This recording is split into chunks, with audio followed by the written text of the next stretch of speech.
হরে কৃষ্ণ। শ্রোতা বন্ধুগণ, আপনারা দেখছেন জানা অজানা।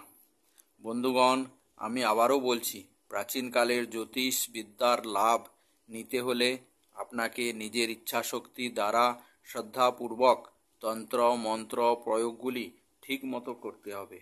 আর যে ভাববেন রাতারাতি বা একদিনে কোনো চমৎকার হয়ে যাবে, সেটা কখনোই নয়। তবে এটুকু বলতে পারি, আপনি যদি শ্রদ্ধাপূর্বক ও ইচ্ছাশক্তি দ্বারা এগুলি ব্যক্তিগতভাবে দৈনন্দিন জীবনের অংশ হিসাবে মেনে নিতে পারেন এবং প্রতিদিন করতে থাকেন, তাতে মন্ত্রই হোক বা কোনো প্রয়োগই হোক, ফল 100% পাবেন। মন্ত্রই বলুন বা প্রয়োগই বলুন, অনেক রকমের আছে। তার মধ্যে যেটা আপনার দৈনন্দিন জীবনে কন্টিনিউ করতে কোনো অসুবিধা হবে না, আপনি কমফোর্টেবল महसूस করবেন, সেটা আপনি চয়েস করে নিন এবং দৈনিক শুনতে থাকুন বা পাঠ করুন। আজকের এই এপিসোডে আছে ভগবান শ্রী গণেশজির বীজ মন্ত্র। যদি আপনার জীবনে অনেক রকম সমস্যা থাকে, যদি আপনি তার সমস্যাগুলি সুখ শান্তি ও সমৃদ্ধিতে পরিণত করতে চান, তাহলে আপনাকে ভগবান গণেশের এই বীজ মন্ত্র প্রতিদিন শুনতে হবে বা পাঠ করতে হবে। গণপতি বাপ্পার এই মন্ত্র এতই প্রভাবশালী ও চমৎকারী যে খুব শীঘ্রই সকল দুঃখ কষ্ট দূর হবে এবং জীবন খুশিতে ভরে উঠবে। আমরা জানি লর্ড গণেশ অর্থাৎ ভগবান গণেশ সমস্ত রকম বিপদকে তার ভক্তদের কাছে আসতে দেয় না। অর্থাৎ আপনি যদি প্রতিদিন গণপতি বাপ্পার আরাধনা করেন এবং গণেশজিকে প্রসন্ন করতে পারেন, তাহলে আপনার কোনো দিন কোনো বিপদ আসবে না। আপনার জীবনে কোনো দুঃখ কষ্ট ও বাধা বিপত্তি থাকবে না। ভগবান গণেশকে সুখকর্তা আর দুঃখহর্তা হিসাবে মানা যায়। এর অর্থ হলো সুখকর্তা মানে সুখ প্রদান করতে পারবে বা সুখ প্রদান করেন, আর দুঃখহর্তা হলো দুঃখকে হরণ করবে। অর্থাৎ ভক্তদের কাছে সুখ যাবে আর দুঃখ যাবে না।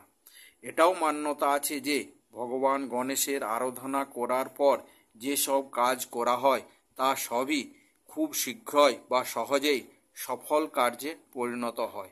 ব্যাস, শর্ত একটি, নিজের ইচ্ছা শক্তি থাকতে হবে, শ্রদ্ধা থাকতে হবে। ভগবান গণেশজিকে প্রসন্ন করার জন্য স্নান করে শুদ্ধ বস্ত্র পরে গণেশজির প্রতিমার সামনে বসে ধূপ জ্বালিয়ে মন্ত্রটি শুনতে হবে বা পাঠ করতে হবে। মন্ত্রটি খুবই সরল ও সহজ, শুনতে শুনতে মনে মনে বলতেও থাকবেন। এই ভিডিওটা গণেশজির বীজ মন্ত্রটি শুভ মুহূর্ত দেখে 21 বার পাঠ করে ভিডিওটা আপনাদের জন্য প্রস্তুত করলাম। আপনারা কেবল ভিডিওটা একবার শুনে বিষয়টা বুঝে নেবেন, তারপর কেবল ভিডিওর মন্ত্রের অংশটুকু শুনবেন। মনে রাখবেন 21 বার শুনতে হবে বা জপ করতে হবে। সকালে স্নান করে শুদ্ধ বস্ত্র পরে ভগবানের সামনে বসে পাঠ করবেন। তাহলে এবার শুরু করা যাক। ওম গং গণপতয়ে নমঃ।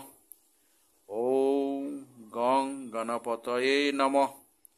ওম গং গণপতয়ে নমঃ। ওম গং গণপতয়ে নমঃ। ওম গং গণপতয়ে নমঃ। ওম গং গণপতয়ে নমঃ। ওম গং গণপতয়ে নমঃ। ওম গং গণপতয়ে নমঃ। ওম গং গণপতয়ে নমঃ। ওম গং গণপতয়ে নমঃ। ওম গং গণপতয়ে নমঃ। ওম গং গণপতয়ে নমঃ। ওম গং গণপতয়ে নমঃ। ওম গং গণপতয়ে নমঃ।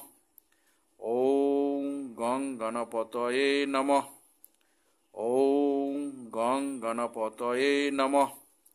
ওম গং গণপতয়ে নমঃ। ওম গং গণপতয়ে নমঃ। ওম গং গণপতয়ে নমঃ। ওম গং গণপতয়ে নমঃ। ওম গং গণপতয়ে নমঃ। বন্ধুগণ, যদি কোনো শ্রোতা বন্ধু ভাবেন তার কর্মব্যস্ততার জন্য সকালে সময় হবে না, তাহলে আপনাদের সুবিধা অনুসারে করবেন। একটা কথা মনে রাখবেন, ভগবান গণেশ যত শীঘ্রই প্রসন্ন হন তেমনি আবার রুষ্টও হয়ে যান শীঘ্রই। তাই সমস্ত কার্যটাই শ্রদ্ধাপূর্বক মনোযোগ সহকারে করবেন। আপনার মধ্যে যেন ইচ্ছা, শ্রদ্ধা ও ভক্তির কম না থাকে, তাহলেই দেখবেন চমৎকার।